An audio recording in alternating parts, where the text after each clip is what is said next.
Alam mo ba kung bakit malungkot si Saber at bakit niya sinasabi ang linyang I'm a man with sad stories. ang tunay na pangalan ni Saber ay Duan Ming. Pangarap niyang maging isang pinakamahusay na swordmaster at siya ay nakatira sa hilagang kabundukan ng Kaedia Riverland.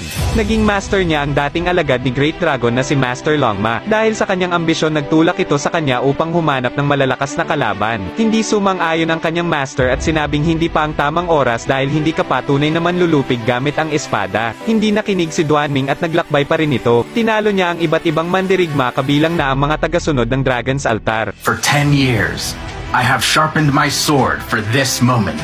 Nakamit niya ang titulong The Best Swordmaster ngunit hindi ito nagtagal dahil natalo siya ng 2 beses sa isang swordman na may pangalang Zishu. Hindi niya matanggap ang pagkatalo kaya pumunta siya sa Laboratory 1718 dahil nakarinig siya ng usap-usapan na maaari nilang palakasin ang abilidad ng isang tao. Ang hindi alam ni Duan Ming ay masasamang sayentista pala ang kanyang nakausap. Naging